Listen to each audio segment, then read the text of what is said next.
नमस्कार। दोपहर समाचार में आपका स्वागत है।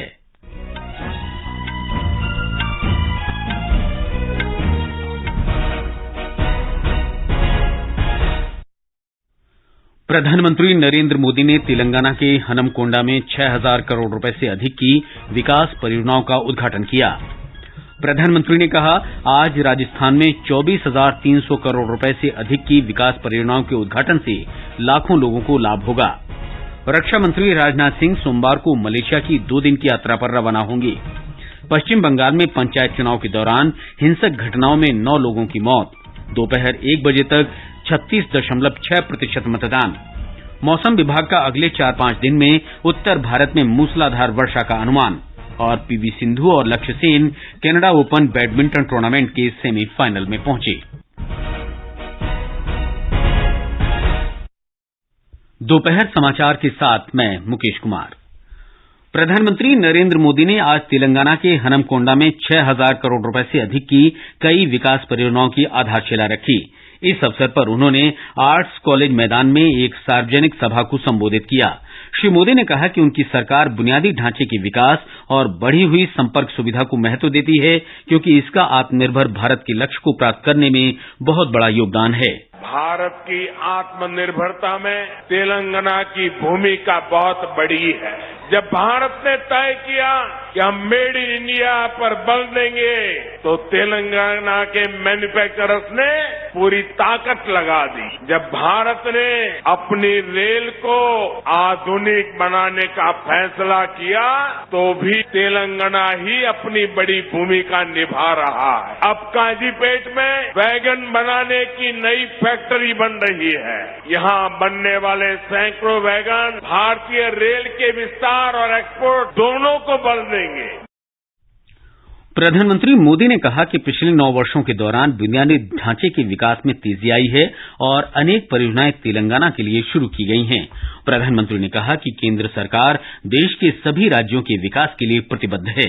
आज पूरे देश में highway, expressway, economic corridor, industrial corridor एक जाल बिछा रहा है। 2 लेन के हाईवे 4 लेन में और 4 लेन के हाईवे 6 लेन में बदले जा रहे हैं। 9 साल पहले जहां तेलंगाना का नेशनल हाईवे नेटवर्क 2,500 किलोमीटर का था, आज ये बढ़कर 5,000 किलोमीटर हो चुका है। आज तेलंगाना में 2,500 किलोमीटर की नेशनल हाईवे परियोजनाएं निर्माण के अलग अलग फेजेज में है। भारत माला परियोजना के तहत जो दर्जनों कॉरिडोर देश में बन रहे हैं, उनमें से अनेक तेलंगाना से होकर के गुजरते हैं।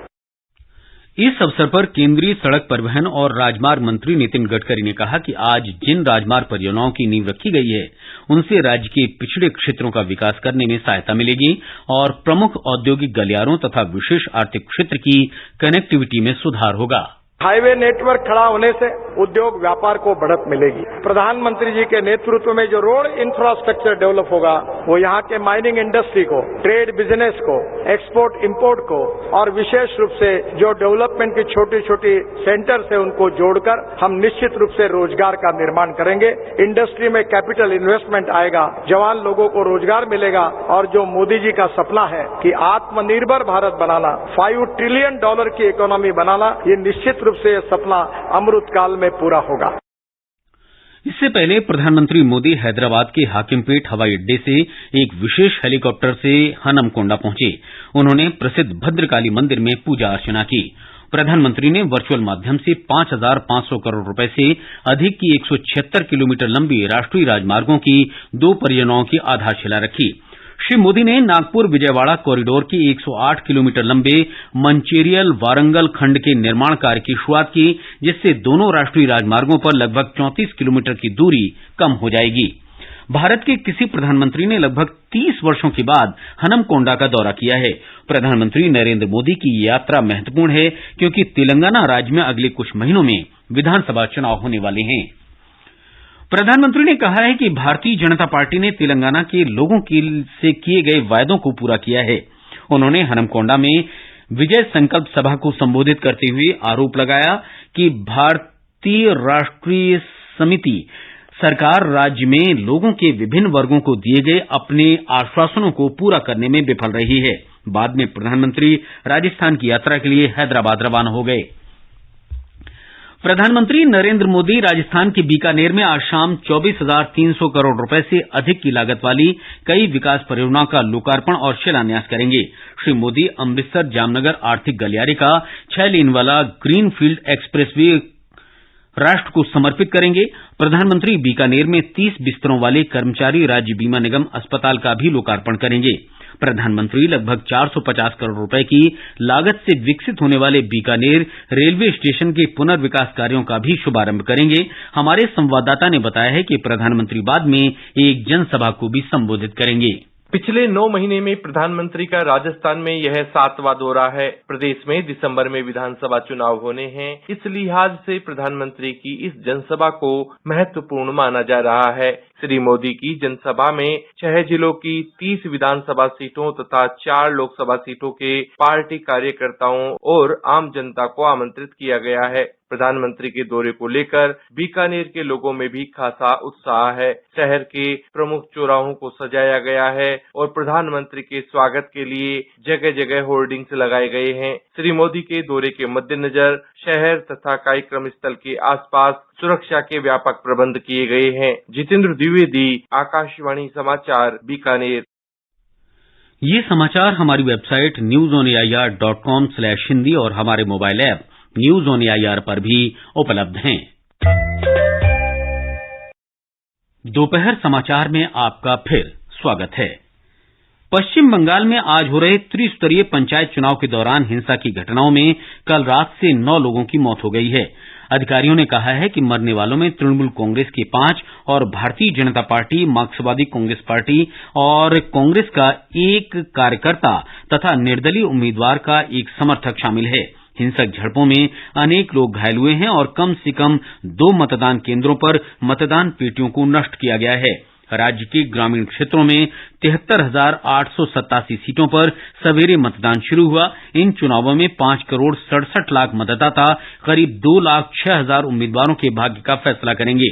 चुनाव में 1 बजे तक 36.6% मतदान होने की खबर है। राज्य में रुक रुक कर हो रही वर्षा के बीच सवेरे से ही लोगों में मतदान के प्रति उत्साह दिखाई दिया और मतदान केंद्रों के बाहर लंबी कतारें लगी हैं। रक्षा मंत्री राजनाथ सिंह सोमवार को 2 दिन की यात्रा पर मलेशिया रवाना होंगे।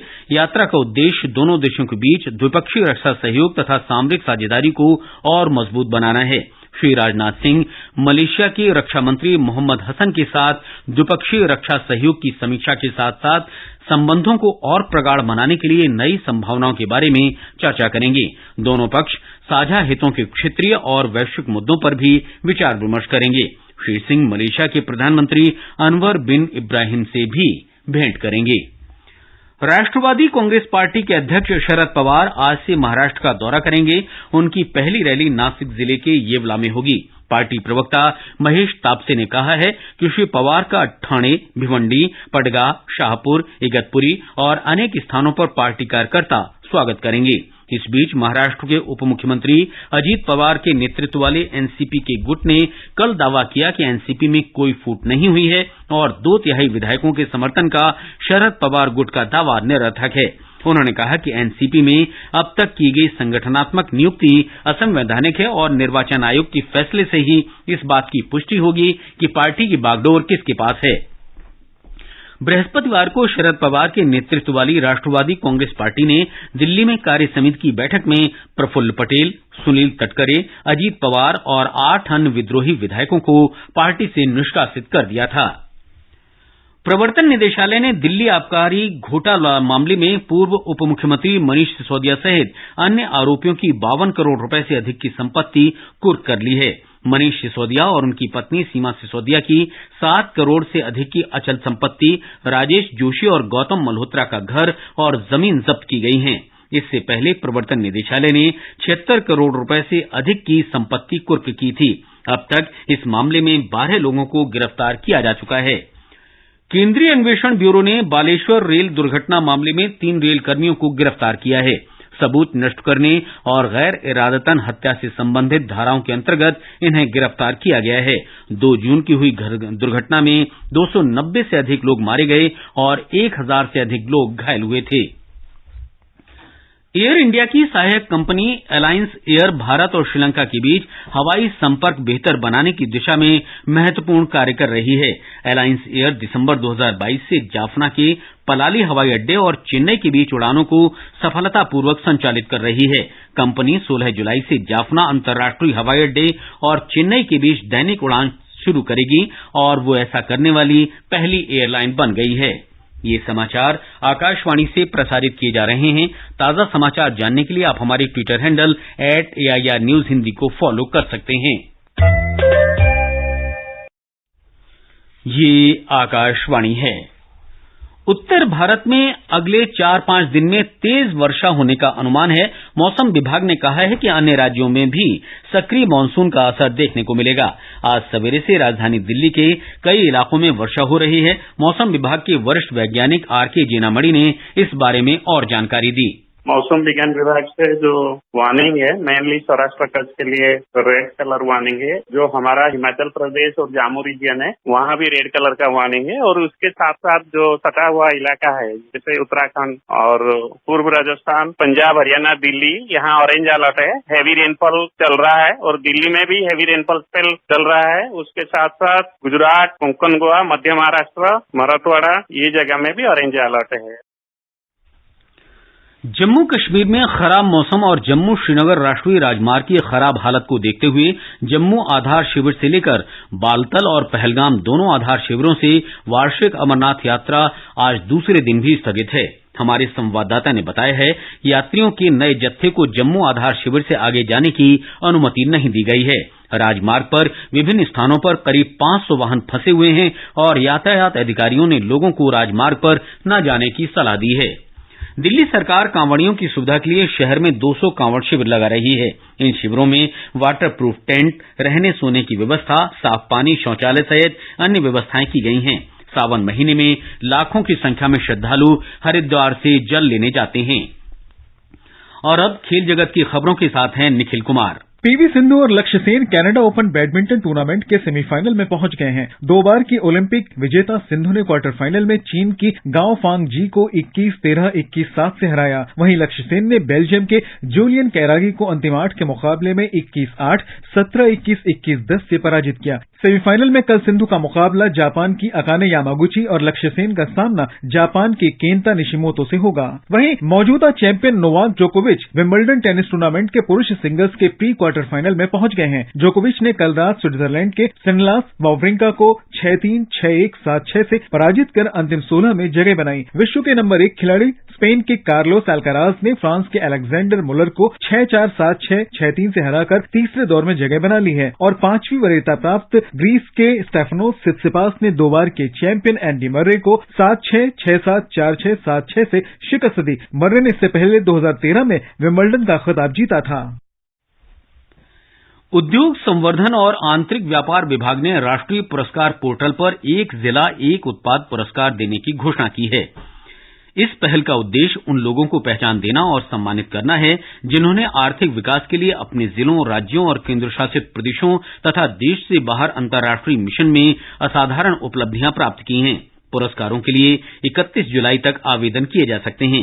ये पुरस्कार एक जिला एक उत्पाद गतिविधियों में रचनात्मक प्रतिस्पर्धा करने, नवाचार और कुशल सार्वजनिक सेवा वितरण को प्रोत्साहन देने, अनुभव साझा करने के माध्यम से सर्वोत्तम कार्य प्रणालियों को उपयोग को बढ़ावा देने तथा उत्पादों की आपूर्ति श्रृंखला को विस्तार देने और बाधाओं को दूर करने के लिए किए गए नवाचार में दिए जाएंगे।